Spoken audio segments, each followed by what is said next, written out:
O nosso segundo seminário virtual do IRID hoje vai falar sobre a pandemia e os sistemas de saúde. A gente conta com a presença da professora Sandra Becker, que é do IRID UFRJ, e do professor Gabriel Schutz, que é do IESC, também UFRJ, né? A gente disponibilizou um formulário para que os alunos inserissem temáticas que eles gostariam de falar ou que eles gostariam de saber mais sobre o tema de hoje, que é a pandemia e os sistemas de saúde. É um tema muito discutido nos grandes veículos de comunicação, né? Normalmente os exemplos são: a Alemanha fez assim, a Argentina está fazendo daquele jeito, os Estados Unidos optou por essa metodologia. A nossa ideia é tentar discutir essas trajetórias que são, de certo modo, um pouco diferentes, mas que, de certa forma, usam a própria base histórica dos sistemas de saúde do país, né? A resposta para a pandemia, ela não surge do nada, ela é embasada em um histórico prévio. Então, a gente começa com as apresentações, vou chamar a professora Sandra e depois o Gabriel para poder fazer uma apresentaçãozinha sobre a sua carreira profissional. Vamos lá, professora Sandra. Olá, eu agradeço muito o convite, né, de Daniele e Larissa, das professoras, e da participação aqui com o meu colega Gabriel. E eu sou enfermeira e trabalho com a parte, sou doutora em bioética, ética aplicada e saúde coletiva. E, evidentemente, o curso de Defesa e Gestão Estratégica Internacional da UFRJ vem discutindo essa temática de saúde global, poluição, a questão de vigilância sanitária e bioética desde que nós começamos. E essa temática antes não era muito relevante no meio internacionalista, mas ganhou grande relevância a partir de alguns eventos, né? Tanto do aquecimento global quanto hoje das pandemias, né? Cada vez parecem mais frequentes. Então, a minha área de pesquisa em especial, as questões éticas relacionadas à pesquisa com seres humanos e também o emprego de novas inovações tecnológicas, disruptivas nessa área. Muito obrigada. Vamos, Gabriel, sua apresentação. Oi, bom dia, boa tarde, boa noite para quem assiste em outro horário, a todos e todas.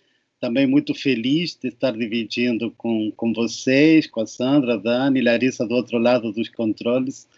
Então, assim, tem bastante pano, né, no curso de Defesa e Gestão Estratégica, a disciplina que aborda a questão dos sistemas de saúde e a vigilância epidemiológica estão sob minha responsabilidade.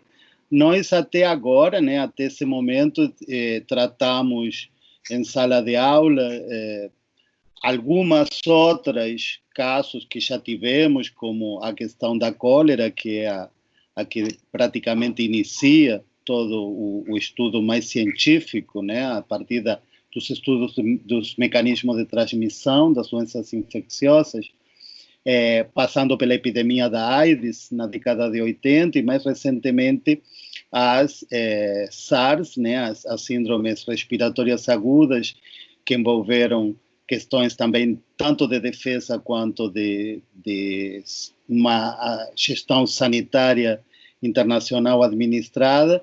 Ultimamente, a questão do vírus de Ebola. E agora, não tivemos muito tempo, estávamos planejando já com a turma abordar estas questões, mas as aulas foram suspensas. Na minha área de pesquisa mais relacionado ao assunto, eu tenho feito alguns trabalhos relacionados à epidemia da dengue, em relação ao controle do que eu chamo estratégia mosquitocêntrica, por parte do sistema sanitário brasileiro, basicamente, imitado muitas vezes por países vizinhos, e também sobre uma questão que é muito importante, que eu vejo que está sendo bastante negligenciada, e acho que isso não é uma questão casual, a questão de como as sociedades percebem de forma singular os riscos, né? A questão de percepção de risco está sendo uma faca de dois gumes enquanto à proteção sanitária da população em quarentena. A forma de comunicar os riscos, tanto que colabora com essas percepções que são sociais sempre, e de alguma forma eu digo que isso, assim, eu estou observando, acho que isso podemos até debater com Sandra, que também é dessa área, um certo retrocesso nas questões de algumas coisas que o debate sanitário tinha avançado em relação ao que significa a medicalização, que significa ou as estratégias hospitalocêntricas, o que significa a ideia de contágio, que está voltando, do especialista, do valor do especialista, até contraditoriamente, como nós estamos convocados hoje aqui, né, falando desde um lugar supostamente especializado sobre essa questão, e que são coisas que, quando voltar ao normal, depois da pandemia, deverão ser discutidas. Estou dizendo isso porque o atual governo está desestimulando as pesquisas em ciências humanas em saúde. E são essas pesquisas as que abordam principalmente essas questões. Então, você vê com toda uma discussão que está novamente dirigida ao agente patogênico, ao vírus e às suas características bioquímicas, biológicas e farmacêuticas dos medicamentos, e uma coisa que está desatendendo totalmente o comportamento social. E esse comportamento social, na minha visão, está sendo tão perigoso quanto o próprio vírus, enquanto aos resultados em letalidade. Eu não sei se a Sandra quer complementar, mas eu acho que uma questão que surge dessa sua apresentação inicial é que, na verdade, não é só ter ou não ter equipamentos, né? Não é só ter ou não ter respirador ou máscaras, ou todos os equipamentos requeridos para o combate ao vírus, né? Não estou falando ainda sobre a perspectiva da indústria farmacêutica, que eu acho que isso é uma questão que vai muito além de saúde, né? Tem lucros envolvidos, interesses envolvidos, lobbies muito fortes estruturados nas sociedades, né? Mas falando especificamente sobre o sistema de saúde, não é só a questão da saúde voltada para o hospital, né? Tem uma questão social, tem uma questão política, tem uma questão econômica de base, né? Que, de certo modo, mesmo que a gente tenha um sistema único de saúde, a gente carece dessa base social, econômica e política, né? Se vocês pudessem falar um pouco disso. Aquela ideia de bem-estar social atrelado à saúde, né? Como é que é a visão do Brasil nos últimos 30 anos sobre isso? Como o Gabriel falou, essa questão, eu vou pegar suas palavras, Daniela, em relação e complementar que não somente sociológico, mas eu acho que psicológico também. São áreas que não têm sido abordadas e muito menos, né, estimuladas no estudo acadêmico, porque o comportamento das pessoas em relação a essa fase em especial, né, que é a quarentena. Aliás, quando se estuda a quarentena em diversos, né, o enclausuramento é muito complexo, né? Dependendo da cultura, dependendo da pessoa, o enclausuramento vai agir para o bem ou para o mal, né? Então, é muito importante que a gente retorne às questões, porque o sistema de saúde, como ele bem está colocado, é um sistema, não é, como o Gabriel falou, voltado para especialistas numa área extremamente técnica e biológica, né?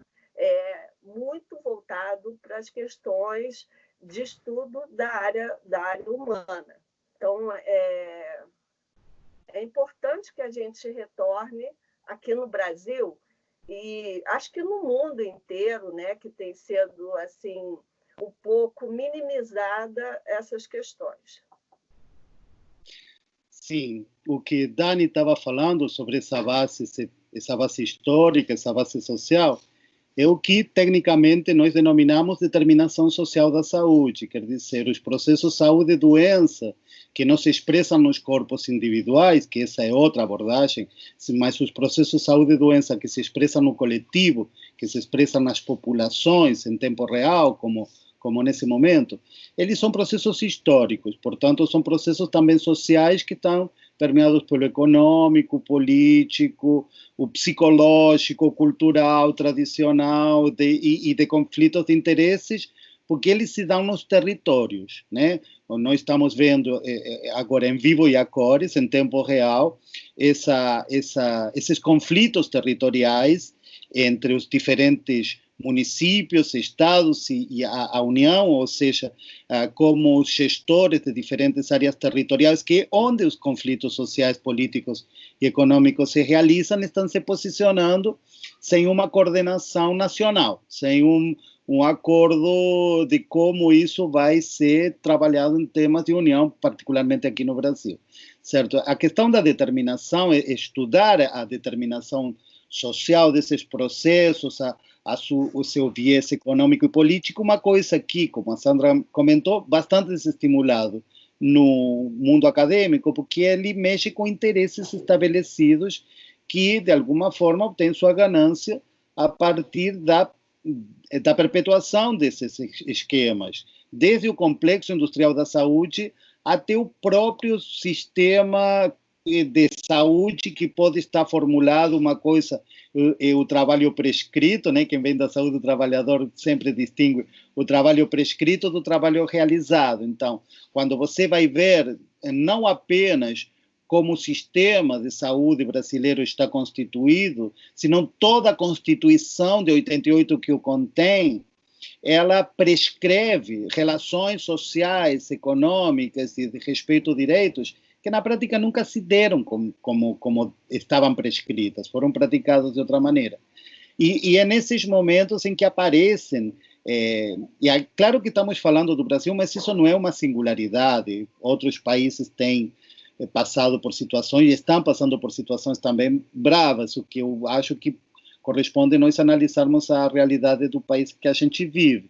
Então, essas questões, por exemplo, aparecem no sucateamento, nas burocracias e nas dificuldades para você poder fazer a aquisição de equipamentos de proteção para o pessoal sanitário, que é o que está adoecendo gravemente no serviço, enquanto à relação das descontinuidades da educação continuada que os profissionais de saúde deveriam ter e que não têm, porque a precarização dos vínculos de emprego no Sistema Único de Saúde brasileiro não vem a partir só do golpe de 2016. A precarização e a flexibilização do trabalho do trabalhador do serviço público brasileiro vem desde antes, desde governos progressistas, inclusive, que pegaram esse viés neoliberal para precarizar o trabalho. Então, quando você chega em pessoas que estão mal preparadas ou desatualizadas, sem condições,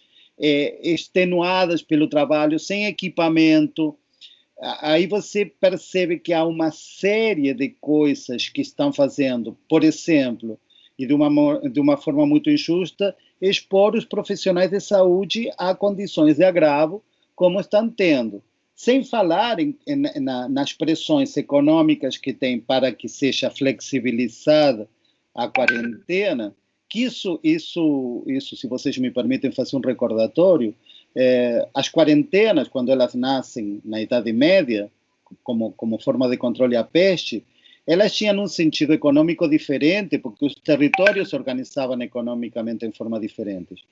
Quando a ideia da quarentena chega à América Latina, ela chega no século XIX com o problema da febre amarela nos grandes portos da América Latina, o Porto de Buenos Aires, Montevideo, Rio de Janeiro, Havana, Memphis, nos Estados Unidos, tinham problemas gravíssimos. E a solução desse conflito da febre amarela naquele momento, inicialmente, foi também a quarentena. Só que a economia primária, né, extrativista, primarizada dos nossos países, fazia com que isso fosse um tiro no pé do movimento econômico. E é precisamente desde o século XIX a questão da quarentena, determinados e condicionados pela necessidade de manter a economia vigente, nunca foi resolvida. Esse foi a origem, inclusive, do movimento pan-americanista em saúde, né, no século XIX, que buscava formas de fazer um controle da febre amarela. Depois se fez quimicamente, se fez de outra maneira. Essa é a parte da pesquisa que eu consigo falar um pouco mais, porque, eu, como disse anteriormente, eu estudei bastante a questão do mosquito.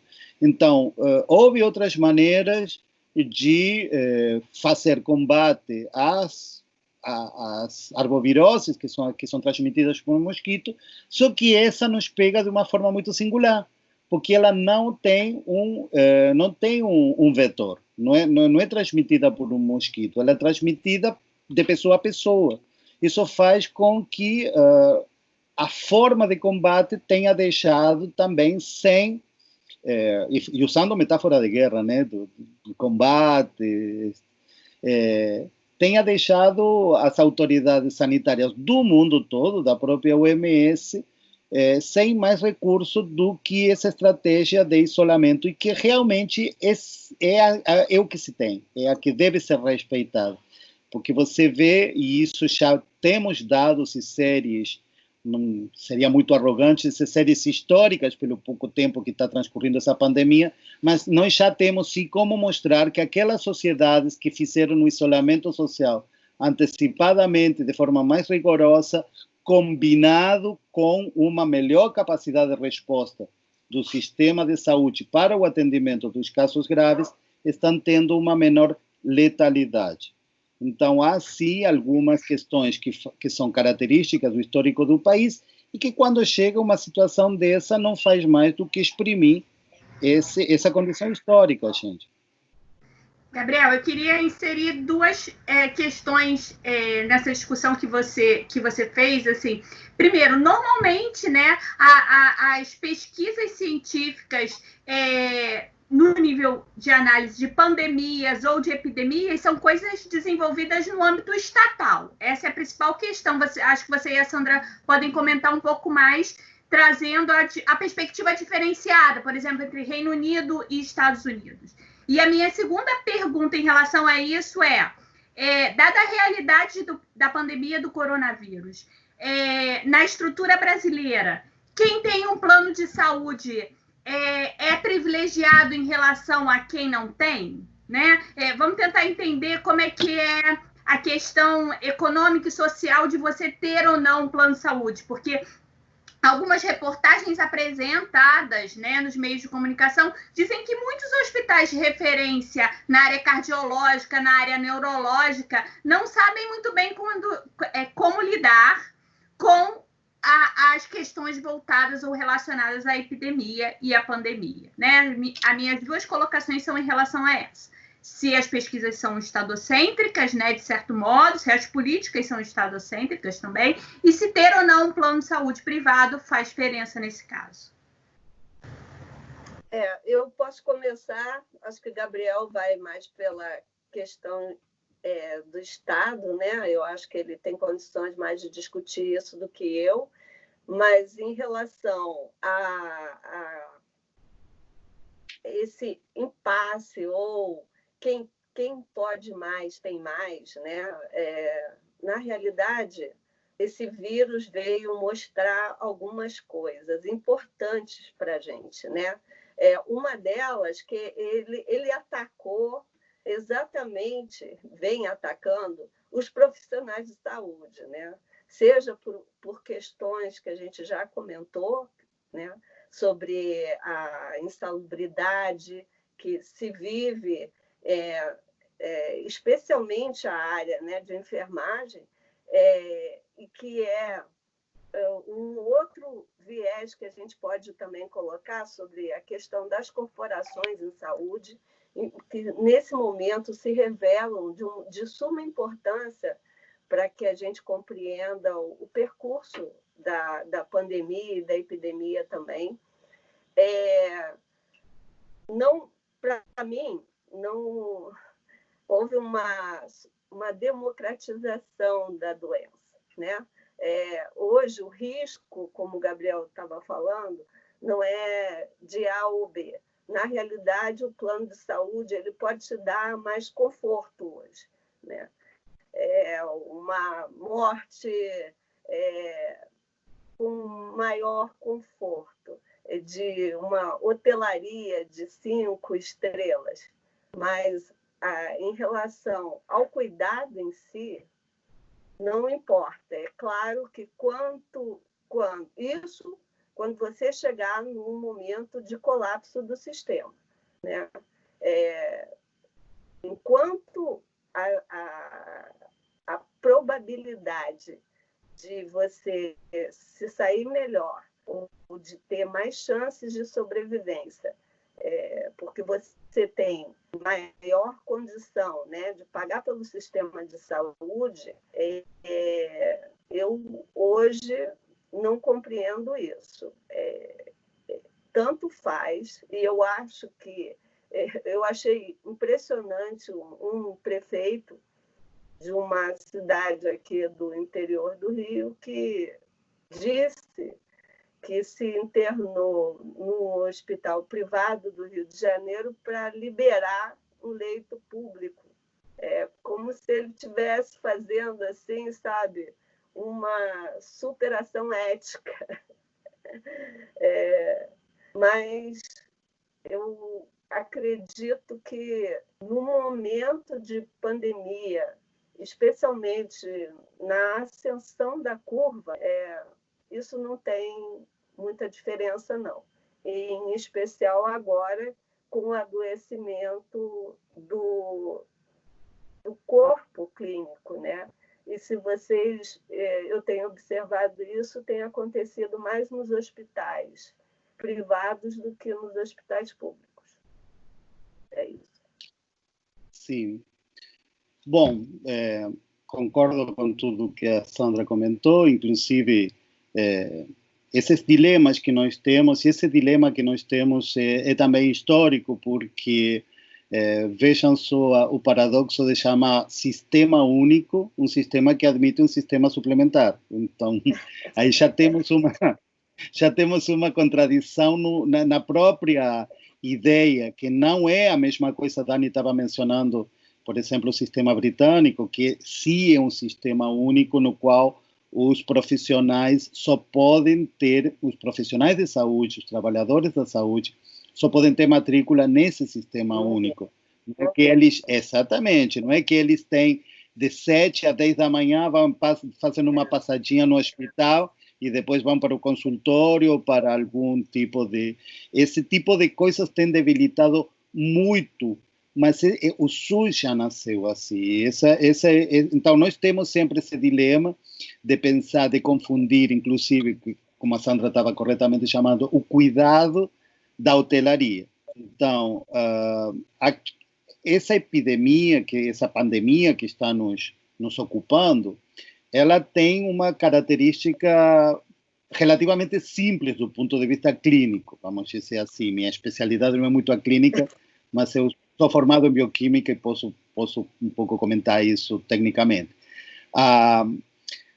Quer dizer, o problema do coronavírus é que nem todo mundo vai desenvolver casos graves, isso está visto e estatisticamente está sendo acompanhado, nem todo mundo que dá positivo para o teste, vai desenvolver uma forma mortal. Não era como era na década de 80, por exemplo, dar positivo para o vírus HIV, que era uma condena mortal. Aqui não é, aqui depende muito das comorbidades, da faixa etária, das outras doenças prevalecentes, ou seja, qual que é o problema que obriga, de alguma forma, as autoridades sanitárias mundiais a recomendar o isolamento? É precisamente que, no caso de uma pessoa ter um sintoma grave, ela precisa de uma assistência respiratória. Essa assistência respiratória, nesse momento, se transforma no mundo todo num bem raro. O que significa um bem raro? Significa que é um dispositivo clínico de terapêutica que não está livremente garantido para todo mundo. Então, isso por um lado. Então, pode-se ter a ideia de que aquele que tem um sistema, um plano de saúde privado, vai ter maior chance de conseguir, no caso de precisar, um respirador, uma tubulação para ser entubado no caso de ter dificuldade respiratória. Porque o que mata a gente é o sufoco, quer dizer, a pessoa que não está conseguindo respirar morre sufocada. Vendo o que aconteceu nos países onde o sistema de saúde colapsou, foi precisamente isso, foi que a demanda por esse equipamento que se transforma num bem raro superou a oferta, tanto no público quanto no privado. E se coloca no terrível dilema ético dos profissionais que têm que decidir, bom, temos 10 para um aparelho, para quem que nós damos esse aparelho? Esse é um dilema moral que a bioética vem trabalhando desde seu início, na década de 60, quando a questão eram as máquinas de tecnologia, não? Exatamente, desde essa época que estamos, e aí vem a expressão playing God, né? que aqui se traduziu como brincar de Deus, mas que na verdade esse playing God interpreta melhor como interpretar a Deus, playing, de interpretar, não playing de brincar, mas linguísticas à parte, essa percepção, isso é como eu estava falando no início, há percepções de risco, e pessoas que consideram que, bom, tem um plano privado, vou estar mais protegido, com menos chance de quem tem que ir para o setor público. Isso nem sempre é uma garantia de que isso vai acontecer assim. Você também estava mencionando que os serviços de referência, cardiologia e demais do setor privado não estão tão preparados, porque eles nunca tiveram planos de contingência para fazer o acolhimento desses pacientes. Por isso que os seus profissionais estão adoecendo, porque, quer dizer, num sistema de saúde, as pessoas têm que entrar no isolamento. Os profissionais que dão positivo têm que ser retirados, e não está se dando nada disso.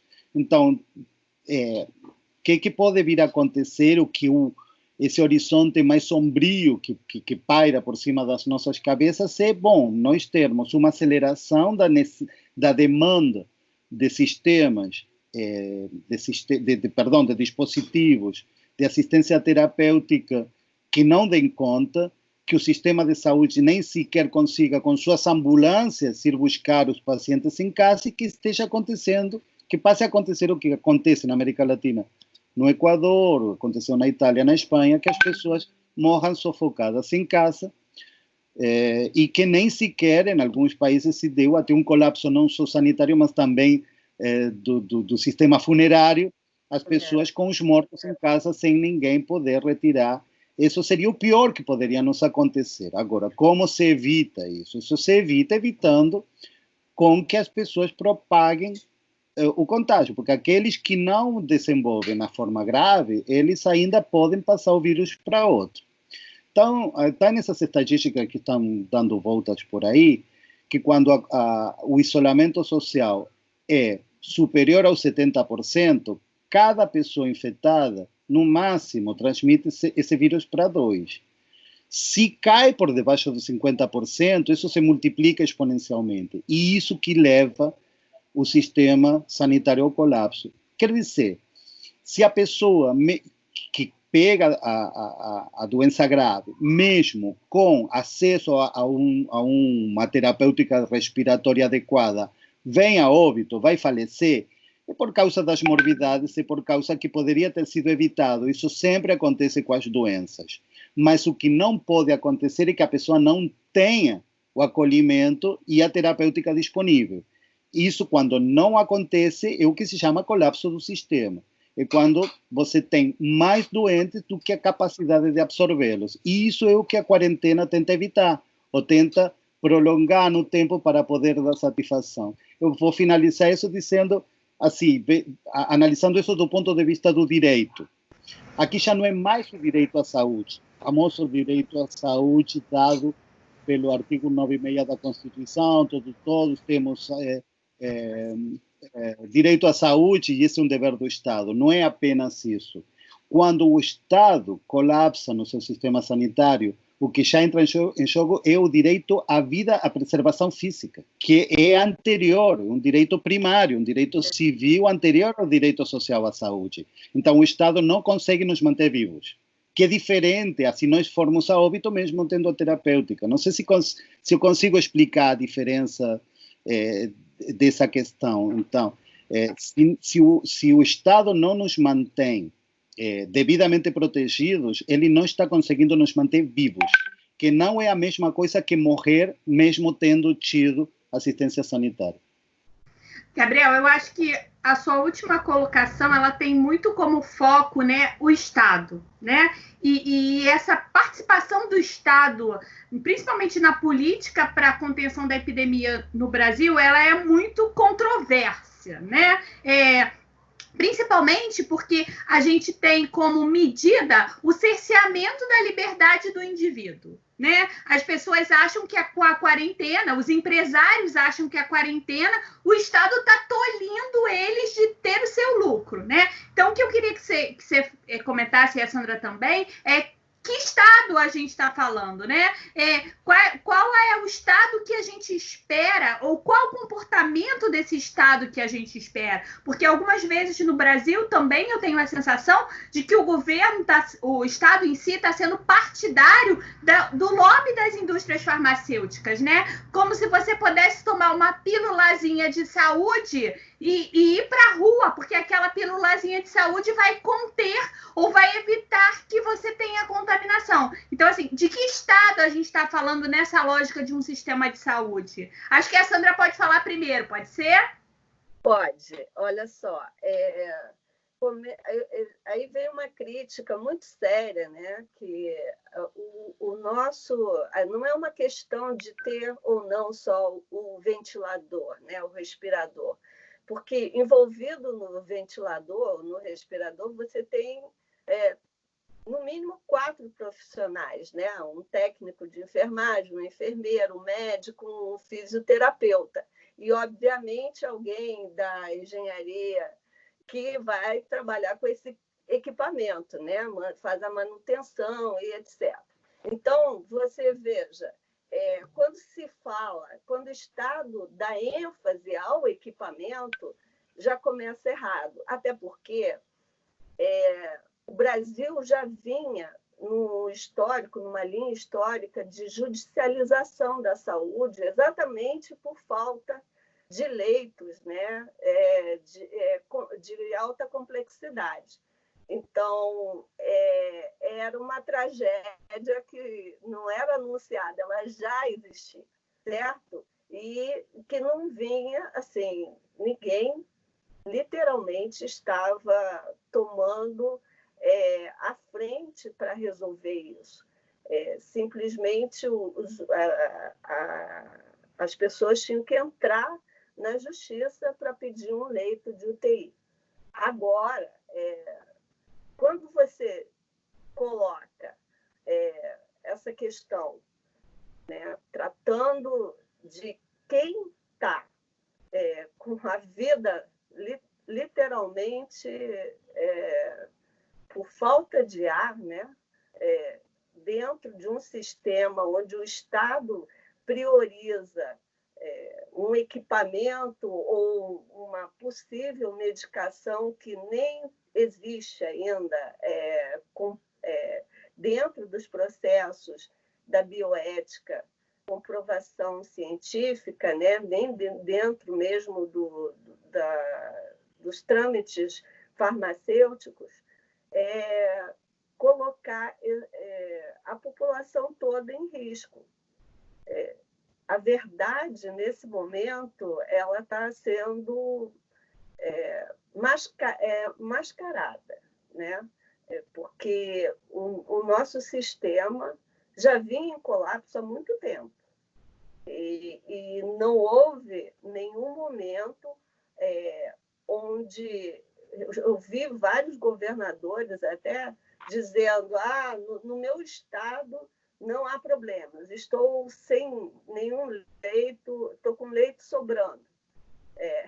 E não tomou nenhuma providência de fazer uma proposta de solidariedade, digamos, né? De transferir doentes, de aproveitar essa sobra de leitos, né? Até entre estados vizinhos. Então, a questão federativa aqui no Brasil também, e como em outros estados, muito importante, porque é um conflito entre o Estado enquanto o Estado mínimo, né? Se é que a gente pode falar assim, o micropoder de cada Estado. É isso.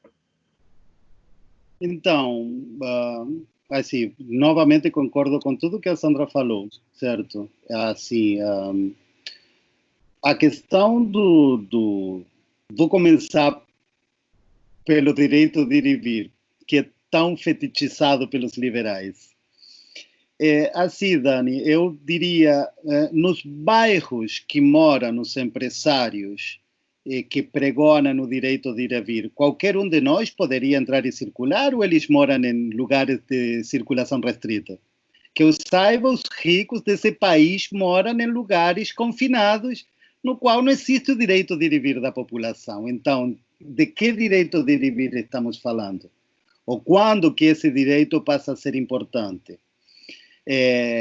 Depois são, vamos dizer assim, os primeiros também que gostam de confinar pessoas em lugares fechados, ou seja, há uma discussão sobre o punitivismo, sobre a circulação, há muita hipocrisia nessa questão ali do direito de ir e vir que está sendo levantado e que é um fetiche dos liberais. Que o capitalismo ele precisa, um sistema que ele precisa de que a mercadoria circule, nem tanto as pessoas. O que eles estão mais preocupados é com a circulação do comércio, nem tanto com a pessoa. Porque você vê, por exemplo, que não existem fronteiras no mundo globalizado para as transferências de dinheiro, mas tenta entrar em algum país sem apresentar tua documentação numa fronteira para ver se você tem a mesma capacidade de ir e vir que o dinheiro e as mercadorias.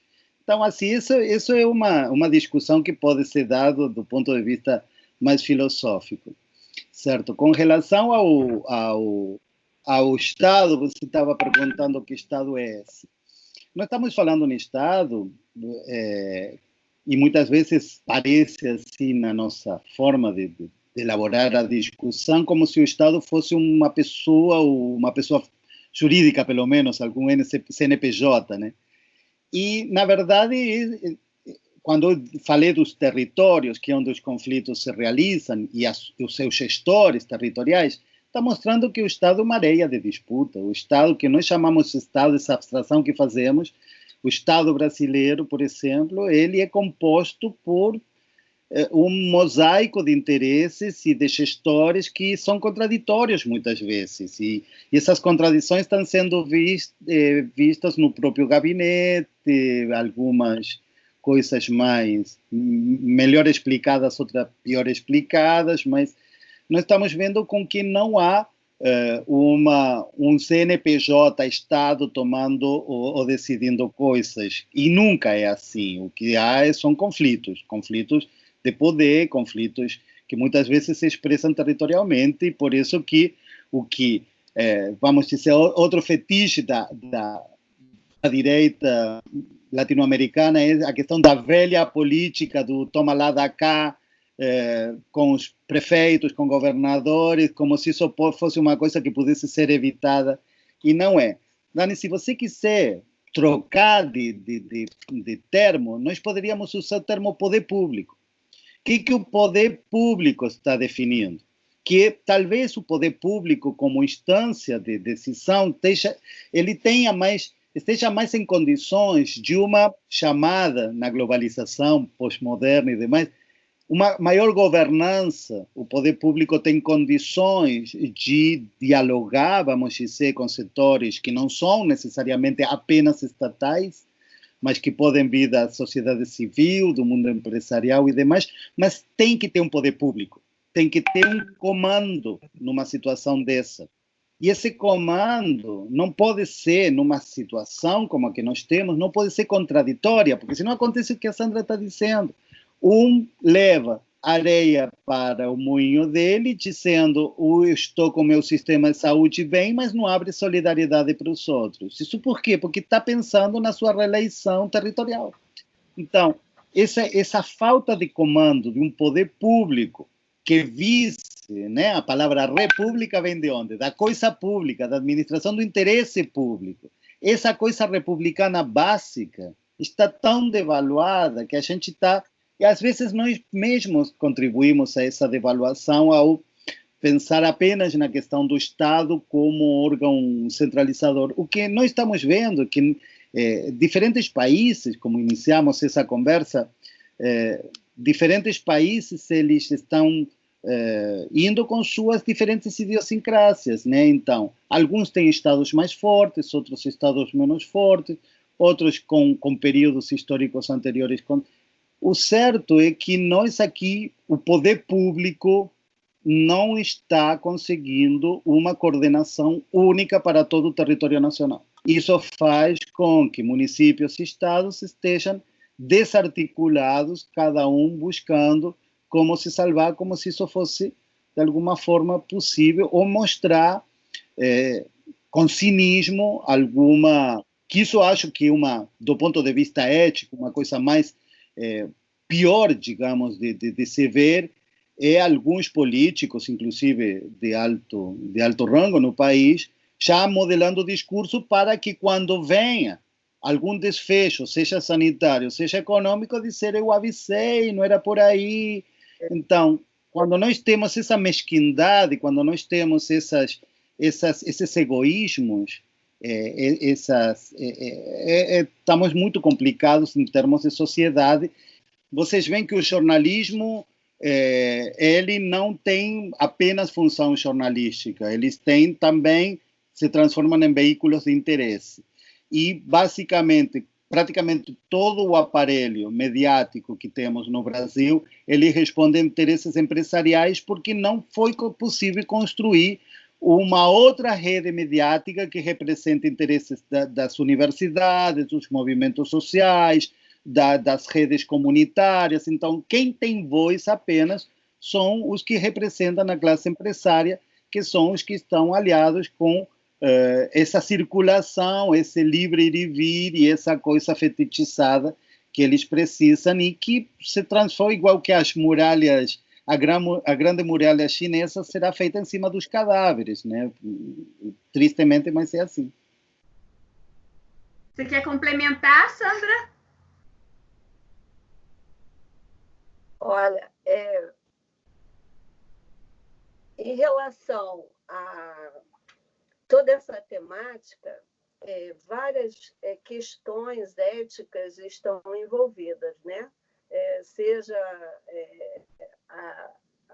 em relação à ética aplicada, né? A ética pública, a ética das profissões, a própria bioética. Então, em relação à nossa temática, né, do curso do Instituto de Relações Internacionais e Defesa, eu acho que a gente está no caminho certo, tanto para o curso de defesa quanto o curso de Relações Internacionais tratam dessas temáticas, né, e vem abordando isso. E eu acredito que a UFRJ tem muito a contribuir com esse momento e, obviamente, pensando o passado e o que virá. Eu acho que a gente já pode ir caminhando para as considerações finais, né? E aí eu queria trabalhar com duas questões. Primeiro, as questões que acabam sendo inseridas no termo o vírus chinês, né? Como se aquela particularidade de se construir uma doença tão letal fosse uma particularidade chinesa, né? Como se não pudesse existir o vírus norte-americano, né? Então, eu acho que essa perspectiva é interessante para vocês apresentarem no nível da saúde coletiva, porque eu vi várias pessoas tentando colocar a China no nível da época das cavernas, né? E por isso o vírus se desenvolveu lá. E, para terminar, eu queria que vocês colocassem por que um morador de periferia não pode entender o coronavírus como uma gripezinha, né? Considerando toda a base de acesso ou de não acesso às ferramentas e aos sistemas de saúde que esse morador da periferia não tem, ele efetivamente não pode considerar o coronavírus como uma gripezinha. Então, são essas duas questões, a perspectiva chinesa do vírus chinês e o morador da periferia e a atribuição de ser ou não uma gripezinha. Em relação ao vírus chinês, né, eu achei interessante o que anda circulando, né, pelos meios aí midiáticos e eletrônicos sobre essa questão. Eu trabalho, um dos objetos de pesquisa é bioviolência, né? Então, ou o que a gente chama de bioterrorismo. Alguns entendem por bioterrorismo. Eu prefiro e adoto o termo bioviolência. E há algum tempo eu venho buscando na literatura que, na realidade, me parece, eu ainda não tenho dados ainda conclusivos sobre isso, que a maioria, pelo menos assim, empiricamente falando, de todas as pandemias e dos grandes desastres biológicos, né, que aconteceram, foram em cidades com grande movimentação de mercadorias, de pessoas, e que acarretam também grande estresse na população, né, em relação a uma série de movimentos logísticos desses locais, aliados com um enfraquecimento do saneamento básico nessas áreas, digamos, não a higiene precária, né, exatamente pelo tráfego, né, de mercadorias e de pessoas e de locais onde estão armazenados esses insumos ou onde as pessoas ficam. Então, se vocês começarem a observar, várias dessas cidades onde foram iniciadas, né, as grandes epidemias e que resultaram outras em pandemias, foram em locais de grande movimento, certo? Então, eu não entendo, existem alguns sinais e sintomas para você identificar um ataque biológico. Um deles é quem produz um vírus ou algum agente, né, imunopatogênico, certamente vai ter que ter a cura, senão ele mesmo pode se contaminar. Isso já foi provado em vários estudos. Então, o vírus já se buscou aí, já tem estudos de que comprovadamente a genética foi uma transição natural do vírus, certo? Associado a fatores culturais, não só na China, no mundo inteiro. O vírus é um organismo, vou chamar, o vírus é um ser muito inteligente, né? Ele escolhe os hospedeiros. Então, não tem nesse momento, não se caracteriza como um vírus chinês. Poderia ser um vírus de qualquer local. É isso. Obrigada, Sandra. Vamos, Gabriel. Então, Dani, antes de eu ir para as tuas perguntas, gostaria, se você não se importa, de dar alguma resposta a essa pergunta que entrou pelo formulário sobre a questão da... houve uma pergunta que alguém formulou com relação ao que, vamos dizer assim, a suposta mortalidade menor na Alemanha. O que se refere é que na Alemanha, tendo mais casos, tem menor mortalidade. Bom, vou tentar explicar de alguma forma o erro que tem nessa interpretação das coisas. Em primeiro lugar, não estamos falando em mortalidade, estamos falando em letalidade, que é uma diferença técnica que vou tentar explicar brevemente. Quando se faz uma taxa de mortalidade, se faz em relação dos óbitos sobre uma determinada quantidade da população. Então, tantos óbitos, por exemplo, a cada 100 mil habitantes. É como as taxas de homicídio, taxa de desemprego, certo? Esse dado que está sendo calculado, que pode ser calculado com uma regra de 3 simples, é o que está sendo chamado de letalidade, para distingui-lo do outro. E esse se faz em relação de quantos mortos se tem por caso notificado. Por isso que uma regra de 3 simples. Essa letalidade aparece menos na Alemanha e a pergunta é por que poderia ser que explicaria isso. Bom, não há uma única explicação para dizer por que a letalidade é menor na Alemanha. Eu apenas vou comentar algumas coisas que fizeram bastante sentido quando os próprios alemães explicam, ou as pessoas que moram lá explicam a situação. Em primeiro lugar, o sistema de saúde alemão nunca colapsou. Eles conseguiram, até agora, dar conta dos casos graves. Mas tem uma outra situação, que é que os casos de coronavírus que são informados como positivos são os casos que foram testados, ou seja, caso notificado. O que não significa que isso se corresponda com as pessoas que são efetivamente portadoras na população. Então, esse cálculo de letalidade é a partir de dados de notificação, mas há uma incerteza em relação a quantas pessoas realmente deveriam ser contadas e que não podem ser contadas porque não foram testadas. Então, por um lado, a Alemanha testou mais, isso dilui a sua mortalidade. Por outro lado, a Alemanha conseguiu não colapsar igual a Itália e a Espanha.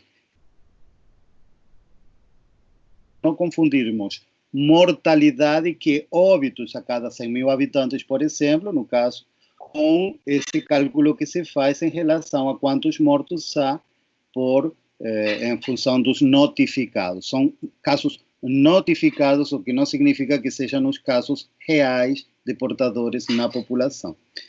Falado isso, eu vou te dizer a questão do vírus chinês. Eu vou dizer simplesmente uma coisa. Assim como na saúde pública se usa muito as metáforas de guerra, combate ao mosquito, extermínio da dengue e demais, essas situações parecem muito a guerras, né? E aqui há uma questão geopolítica. E nessa questão geopolítica, a China é o inimigo de muitas pessoas que são os que têm capacidade de divulgação de frases como essa, vírus chinês. Então, se demoniza o inimigo, como acontece sempre nas guerras, né? Então, a questão do vírus chinês tem a ver com que a China, se fosse um país insignificante, talvez a questão viria mais por uma questão racista ou xenófoba do que da forma que está sendo colocada. Imagina se no lugar de esse vírus ter chegado no Brasil a partir das pessoas de classe média acomodada que foram para a Itália e trouxeram para aqui, tivesse sido trazido por africanos. Nós teríamos vivenciado uma xenofobia racista muito maior, uma perseguição muito maior a partir das marcas fenotípicas da população, certo?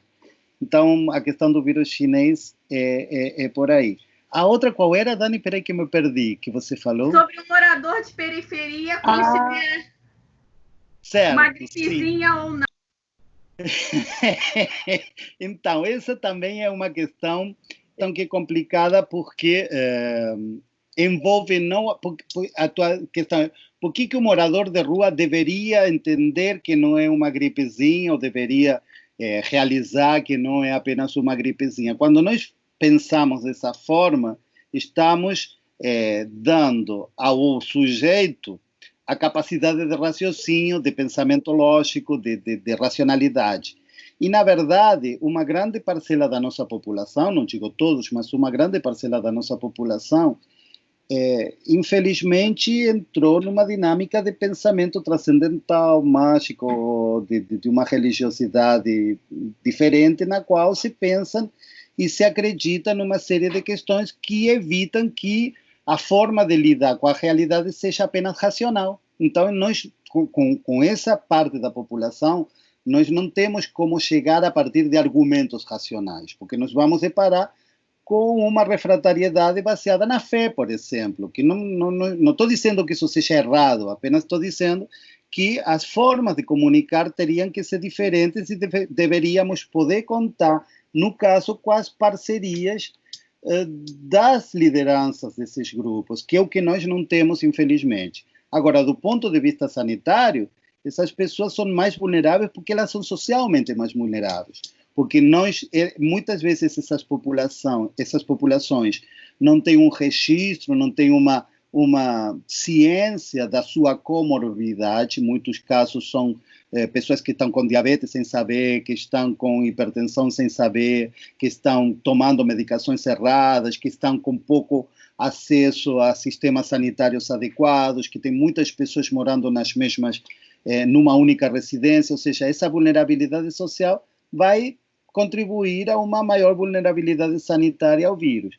Mas, como eu estava dizendo, isso deveríamos poder explicar a partir do raciocínio, ou deveríamos contar com as lideranças religiosas que fazem com que as pessoas se encomendem a Deus. Então, assim, fica meio complicado. Ultimamente nós vimos que, no lugar de chamar os sanitaristas, o presidente está chamando os pastores para falar, e está para tudo o contrário do que nós esperaríamos que seja comunicado. Então, essa aqui eu acho que é uma segunda, terceira, quarta, quinta, a vulnerabilidade final desses grupos sociais. Eu acho que isso tem um pouco a ver com o que a Sandra falou logo no iniciozinho, né? Que é a valorização dos recursos humanos, né? A nossa sociedade brasileira valoriza pouco os recursos humanos. Seja o médico e o enfermeiro, seja o professor, seja o pesquisador, seja o engenheiro. Então, eu acho que isso tem muito... esse cenário atual, essa conjuntura atual apresenta muito isso. Mas vamos, então, para as considerações finais. Sandra, se quiser comentar sobre a gripezinha, comenta e faz o seu fechamento, e depois o Gabriel faz o fechamento dele.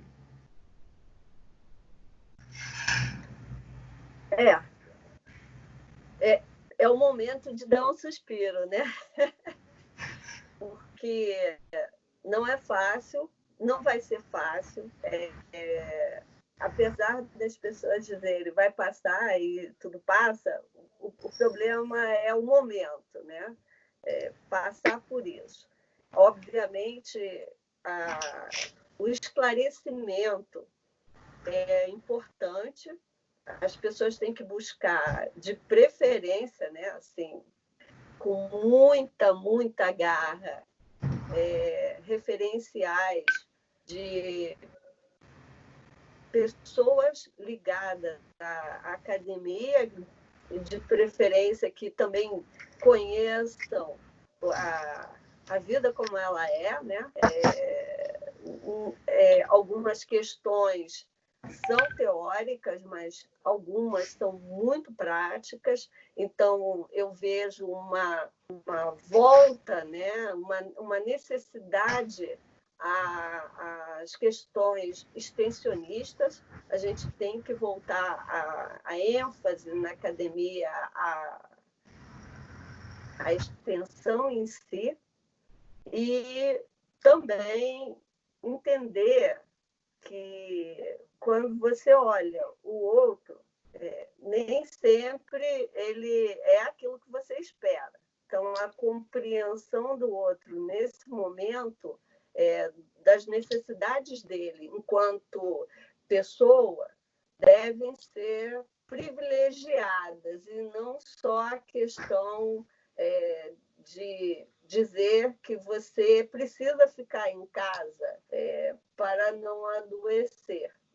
Você precisa ficar em casa porque você está fazendo bem a você mesmo, né? E, obviamente, por tabela, àqueles que convivem com você, né? Então, e mais ainda, se for falar em termos de fazer um bem ao Estado, isso também acontece. Então, tem que partir de você mesmo. Essa mudança, por isso é tão complicado para algumas pessoas que têm referências preconceituosas ou espirituais, né? Assim, de uma fé extrema. É isso. Obrigada. Então, a Sandra falou, né, do momento, e eu vou fechar pensando depois do momento e o papel que vai ter tanto na academia, não apenas para aliviar o sofrimento das pessoas nesse momento que estão passando por dificuldades, necessidades, não apenas sanitárias, mas também econômicas e também psicológicas e de bastante sofrimento, o que virá depois. Tem muitos optimistas por aí que estão pensando que o mundo não vai ser igual depois que a gente saia dessa pandemia, que muitas relações vão mudar, e muitas pessoas estão confiando em que virá uma revalorização do Estado. E eu acho que nós devemos estar atentos a que o que saia não seja um totalitarismo. Um totalitarismo, como sempre na história, ou pelo menos a partir da Revolução Industrial, foi nos mostrado que quando os grupos de privilégio vencem os privilégios ameaçados, a solução política sempre foi um totalitarismo. Nós já estamos num totalitarismo de mercado e esperemos que não se transforme também num totalitarismo político. Então, nosso papel é estar atentos a essas coisas, pensando e analisando essas coisas desde a academia, que é o lugar que nós temos para fazer a nossa contribuição nesse sentido. Bom, eu vou pegar um pouco o gancho no que você tinha falado antes, Gabriel. Eu acho que uma parcela considerável da população, principalmente a população que está à margem das benesses do Estado, né? Ela sabe, ela consegue delinear que isso não é só uma gripezinha, né? Então, assim, os discursos religiosos, políticos, as influenciam, mas no fundo, elas têm uma capacidade crítica para isso. Né? Eu espero muito que o Estado se repense como Estado e, mais do que isso, a nossa sociedade como um todo valorize os recursos humanos. Valorizem o papel do médico, valorizem o papel do enfermeiro, valorizem o papel do professor, porque isso é muito importante para a sociedade futura, né? E eu acho que dois termos sobressaem muito dessa perspectiva, que é a perspectiva da coletividade. A Sandra colocou muito bem isso, né? Eu fico em casa porque eu estou me precavendo, mas eu estou contribuindo. Então, a coletividade acima do bem de uma classe, de um indivíduo, de uma empresa. E a perspectiva da cooperação. A quantidade de movimentos sociais que a gente tem visto, né, em prol do outro é muito interessante. Por exemplo, a gente tem aquela pessoa que todo mês limpa a nossa casa, que todo dia entrega o gás. Então, tentar identificar as dificuldades daquela pessoa e poder contribuir, isso é muito interessante, da cooperativa. E, por fim, eu queria ressaltar a mudança dos papéis, né? Uma coisa que me chamou muita atenção é o papel do Cascão, né? Da Turma da Mônica, que sempre foi aquele ser dizer que tinha um padrão pré-determinado de não tomar banho, apesar de ser um cara amigo, conselheiro, e ele mesmo repensou, né, dada ao coronavírus, como deveria refazer. Mesmo indignado, com raiva, ele mudou o seu jeito de ser e lavou a mão, né? O Maurício de Souza propõe até que ele vá tomar banho, né? Então, assim, assim como o Cascão, que é um simples personagem de um desenho animado, pode se reconstruir, né? Se repensar, todos podemos se repensar, né? E que as pessoas passem a cobrar desse Estado, mas também que elas mesmas valorizem os recursos humanos, né? Porque, às vezes, um médico numa cidade do interior, ele faz muita diferença para um idoso que tem diabetes, como você mesmo citou, né? Então, assim, eu acho que essas relações precisam ser redirecionadas e fortalecidas, né? Bom, eu acho que é isso. Se vocês quiserem, podem fazer algumas considerações finais, mas a perspectiva é essa, né? Da gente ter, para além do sistema de saúde, se é o único ou não, a gente percebe que nem tanto, mas é que nesses próximos dias a gente continue pregando a coletividade e a cooperação, né? Querem fazer algumas considerações finais? Não, eu agradeço.